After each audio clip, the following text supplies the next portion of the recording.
Hello everyone, my name is Nathan and today it's time for another episode of Oxygen Not Included.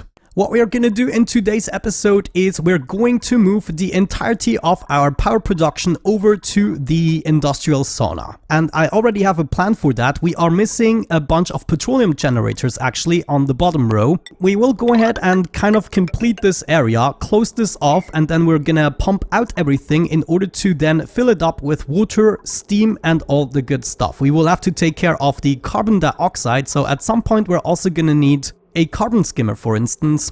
But other than that, I guess let's just get things started. First of all, I want to free up a 4-high area, and that is probably gonna be our bottom row here. So eventually I would like to close this off. I decided that I want to have my entrance right here at the bottom, so theoretically we could utilize this area in order to make a naphtha door. Or should I just do it here at the bottom? That would make it a lot easier. Yeah, let's do that. I'm gonna close this off like so, and we are gonna get rid of this block. And if we do this intelligently, we will hopefully be able to set up a visco gel door. Did I say naphtha before? I think I did. Talking of visco gel, let's do another 2 crafts and therefore get another door ready.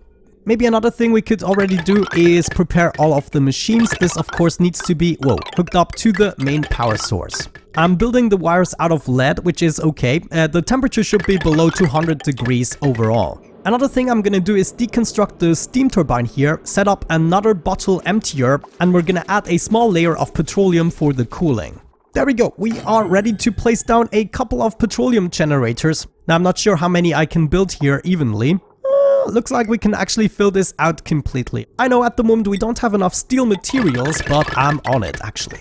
Bottle emptier is set up. We are gonna fill this up with just a tiny bit of petroleum, enable auto bottle. We have this area actually almost closed off, which means we should set up a gas pump. And I'm gonna do it, let me see, I want a carbon skimmer here, so I'm probably gonna have my gas pump for now right there. This still leaves us enough room in order to build a cooling loop for my steam turbines. Then we're just gonna bring this over with a high gas pressure vent, and I guess we can borrow the power from right here. That should be good. Actually, thinking about it, I want to set up a second gas pump right there, and we're gonna pump stuff out directly into space. They are not really building stuff in the right order. Let's speed things up a little bit. You go to 7 and you go to 7. I want to start pumping things out now. Oh, I totally missed that. Not good. Well, I guess we just have to do a little bit of mobbing. Or mopping. Mobbing. There we go. A beautiful thin layer of petroleum all over our steam turbines. I love it. Oh, we're actually missing the power still. I totally forgot about that. I guess we're just gonna poke through here using a insulated joint plate. And you go right there. That should give us the necessary power. I'm gonna wait hooking up the batteries and everything. I guess we're also missing some automation wire. Of course, there is a atmos sensor here. The reason for that is we are accumulating more and more polluted water using some of these machines, and therefore we would be adding more and more steam to the contraption. At some point we have to lead some of the water out of the system. I'm also hoping that I don't even have to add water initially. I just have to activate the right generators. There we go, we're finally starting to pump things out. It shouldn't take too long, even though this is a very large room. Actually, it might take long. But what we can do in the meantime is use a carbon skimmer. Hold on, where was that? Of course, oxygen category. Carbon skimmer goes right here at the bottom layer because, well, I'm assuming that all of the carbon dioxide is gonna find its way here to the bottom and we want to get rid of it. And before I forget, everything in here obviously needs to be built out of steel. That's just how it's gonna go. Then a little further up in the chain, namely right here, I would like to make another level. Now let me see, we probably only need 2 spaces for that. Because I would like to set up another thermo aqua tuner. That's another 1200 steel. Okay, we definitely need a lot of steel. But that is gonna cool my steam turbines down, and at the same time it's in my steam room, so the cooling for the aqua tuner is already taken care of. Now for my natural gas generators, obviously I'm gonna need the natural gas that is currently feeding my other generators, but we can already prepare this. We are just gonna reverse the direction of the flow. So I guess at this point we could also move over and then up into our natural gas generators. That should be good. So this is gonna flow directly into here. And then at the bottom row for the hydrogen generators, of course, we're gonna need the hydrogen. Actually, I only want to use the hydrogen we have too much of. because if we check this, yeah, my hydrogen is completely being consumed by my liquefaction system at the moment. Liquefaction system? Oh, never mind. You know, actually at some point what we could do is just use the leftover water we have. We have way too much water and we're gonna generate a whole bunch of hydrogen in order to feed the generators. That would be quite easy. Until then, the way I'm gonna do this is actually I'm gonna bridge over here. So it's first gonna be forced to go into my liquefaction system, and then if that fails, we are gonna move over the oxygen line here. So I will have to cut this connection. Then we are gonna continue with the hydrogen and we can go down at this point, joining our generators. Now actually the way I set this up is a little bit unfortunate. At this point I kind of wish I had these generators swapped. You know what? Let's not be lazy. I'm gonna get rid of these and swap them around. Whoop, I just noticed, I think, yeah, one of my rockets is returning and oh my gosh, it's just in the nick of time probably. Come on, come back! We need to close the doors. There's a meteor shower inbound. Okay, there's gonna be a little bit of structural damage. What are you gonna do? At least we now covered the second silo. There it is, space mission complete. Okay, close the doors. Thank you very much.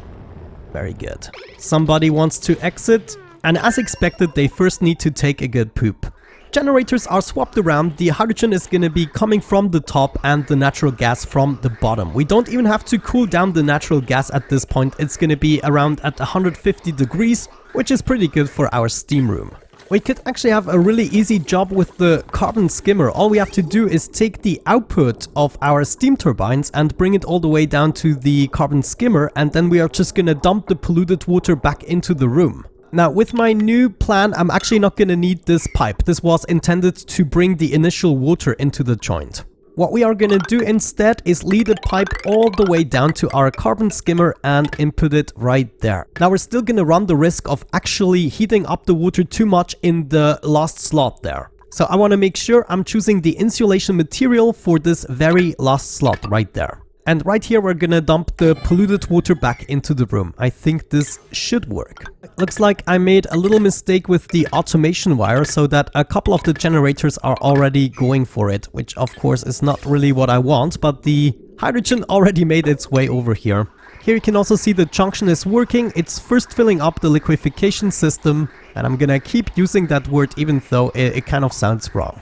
Naturally, another thing we shall not forget is the continuation of our ribbon cables. Gonna need a reader here and another one there, and wrap everything up with some nice automation.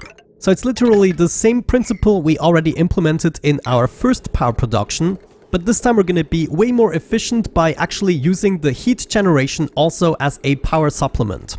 The actual cooling loop for the steam turbines I'm gonna keep quite simple. We're gonna use a bunch of radiant pipes made out of iron. They're at the bottom layer. We then wanna hop over here, keep going with insulated pipes, and we are gonna join with the input of our aqua tuner. There we're gonna have a thermosensor, of course, and we also wanna hook this up to the thermo aqua tuner. Liquid is too hot, we are gonna cool it down so it's going through the machine, then we wanna go right up here and join the cooling loop again. If the liquid is already cool enough, we are gonna move down and we're gonna use a bridge in order to join the loop, and we're gonna actually use a second bridge right there. The second bridge is not really necessary, but this way I don't have to focus as much on how I fill up the loop. I can have it completely full and it should still always flow, so the loop would be going like so and so. Beautiful. Build it, my minions! Alrighty, I left the game running for a little bit. We are still finishing the last few pieces and we're down to about 50 milligrams of pressure. We're still gonna need some auto sweepers, but I think in the beginning I'm just gonna ignore all of these coal generators. I put them to 100% fuel request, but put them to a very low priority, so they are gonna be served by the auto sweepers only.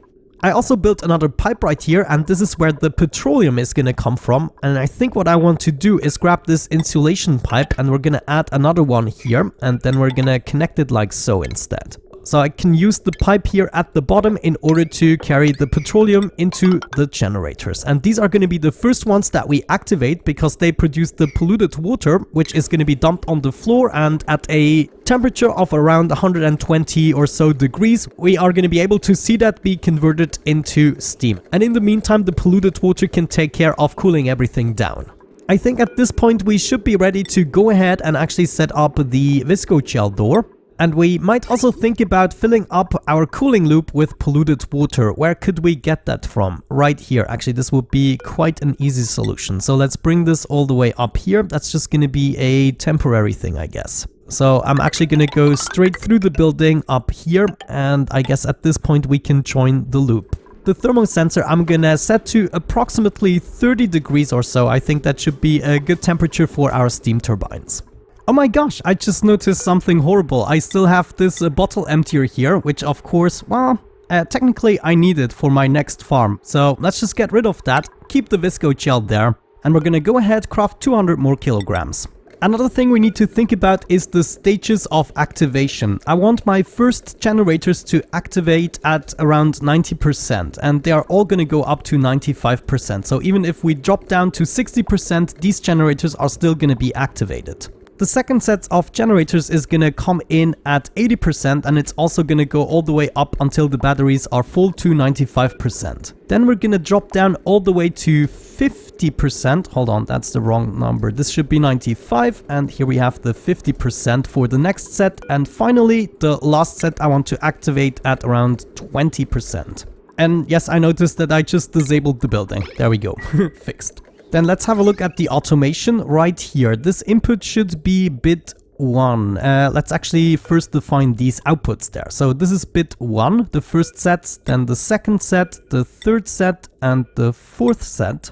I want my natural gas generators to activate first, so they're going to be bit 1. Then I want my petroleum generators to activate at bit 2. Then I want my hydrogen generators at bit 3 and my coal generators at bit 4. Our visco gel door is in place, absolutely wonderful. Looking at my cooling loop here, we messed something up a little bit. I think I filled up the longer loop, so we have to empty about 2 pipes. Okay, I think we already did that. If I cancel this now, we should see... Oh no, it's still not steady. So empty out a couple more. There we go, that's what I'm talking about. And we are already at the temperature we wanted. You know what? I just noticed that we might run into polluted oxygen problems in the beginning, since we are dumping the polluted water at a low temperature. Oh man, yeah, I'm probably going to regret this. However, it is now time for our new petroleum that we produce in our rocket silo here to move to the new facility. So we are gonna bridge over here, connect this up. This should now be led all the way over and down. And of course it's joining up with our petroleum generators. This also means I should probably hook up my batteries. You know, let's just wait for a second until we fill this up. I really want to first pump this into a vacuum, and I think we might want to speed things up. And hopefully another pump is going to help us in that endeavor. It is once again a couple of cycles later, and we finally managed to put a vacuum to both the top and the bottom. I already disabled the pumps, removed everything, and we should now be ready to get things started. Took me much longer once again than I anticipated. But I guess that's just the name of the game at the stage we are in.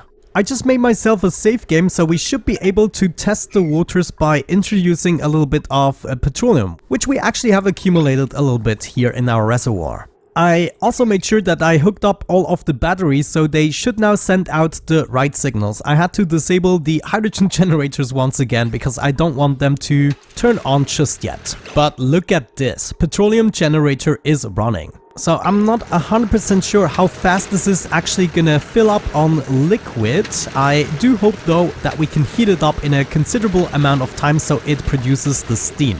At the moment, of course, we already filled up the room with the carbon dioxide, and it seems as though a little bit of the polluted oxygen, but we're gonna deal with that later on. I want to see where the polluted oxygen actually settles. Maybe it's not even that bad.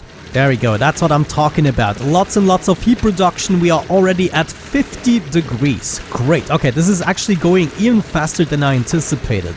Oh no, I just wasted the entire power. Oh my gosh, why did I do that? Of course, I want to now connect this with all of my batteries. And ooh, if I do that, we'll also have to think about the other system, right?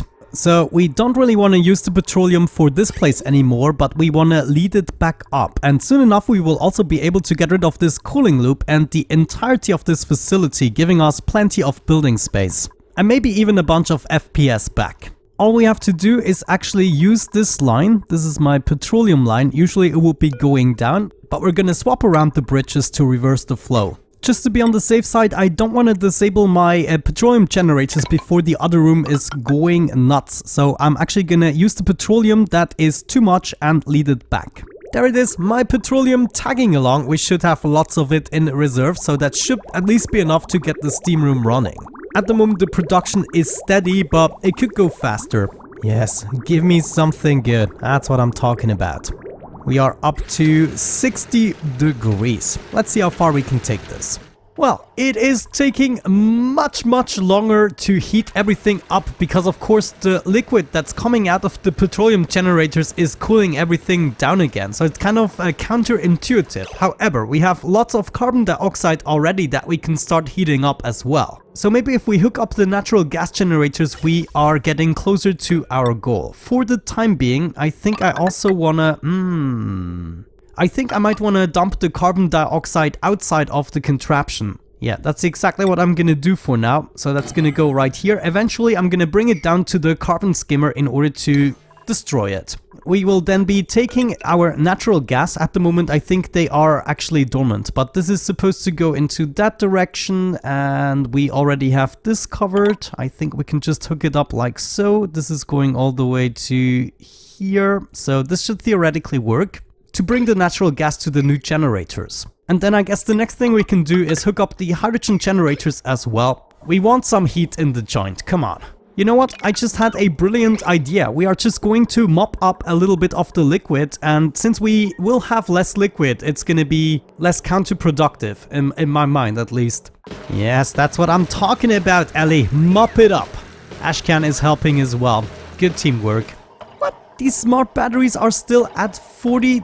Oh no, this is gonna take forever to heat up. I thought I was producing so much heat with this setup. Yeah, it's not looking good. I have to activate the carbon skimmer even before the system works, which is a little bit of a pity because I have to tap into a water source. Wait, we could just use our old water source that is still active, and at the moment it's only going into this direction. So I think I'm gonna take some granite pipes and continue this. All we want for now is to make our way here to the carbon skimmer. So I'm just gonna lead something over there. Going up here, going up there, and joining with my pipe. Beautiful. Okay, that is much better already. We are at 95 degrees, 96 sometimes, and the temperature of the carbon dioxide also raised a bit. But it's really 2 steps forwards, 1 step back with all the new liquids and gases we introduce. There it is. Water is incoming, carbon skimmer is going for it. So if we can lower the pressure, it's going to be easier to keep everything at temperature. I never thought I would struggle to heat something up this much. I guess what I'm doing with Harold here is a little bit mean, but it's also good training, so never mind. Man, it almost looks like we need a second carbon skimmer. I never would have thought. So it gets rid of 300 grams of carbon dioxide. Let's see how much we actually produce. We're producing 500 grams of carbon dioxide per petroleum jet. Are you serious? Now looking at my molten slicksters, they are consuming carbon dioxide 20 kilograms per cycle. What if we made this all airflow tiles, and in the room below we're gonna have an army of slicksters consuming the carbon dioxide as well? I mean, otherwise I will not be able to keep up. So what we could have, for instance, is another room down below. Let's make it about 3 high. Since we have so much carbon dioxide, I'm not too worried that this room is always going to be filled with carbon dioxide. Maybe it is time to open up a little bit and let the carbon dioxide out. Furthermore, I want to leave a small area free to allow me to get rid of the oxygen. I guess in this scenario we are not really going to need the carbon skimmer. Let's open up a couple of tiles right here, maybe 3 or so. There we go. Carbon dioxide is flowing out, which means we soon should be able to get rid of all the oxygen that's just going to be pushed down. It is not quite as efficient as I was hoping it would be. However, we managed to push most of the bad gases out. Actually, now I want to exchange this entire row using airflow tiles instead of the mesh tiles. So the next row could be another row of mesh tiles, so in case the slicksters produce the petroleum, it's gonna be dumped in a room below it. You know what, actually that's exactly what I'm gonna do. I'm gonna fill 2 rows up with granitas in order to get a vacuum that we're gonna remove afterwards, and then we are gonna have another insulated floor. Should be fine. Looks like we ran out of power, which is the perfect opportunity to disconnect all of these batteries. Yes, perfect. Okay, I didn't even lose any power this way, and all I have to do now is enable the power system I have at the magma layer. Also, I guess it would be wise to actually continue the ladder all the way down, and we should be able to close this off now. Sorry guys, you have to take another way. Actually, terrible idea to move the ladder here. Now all the P is dropping down again. What was I thinking?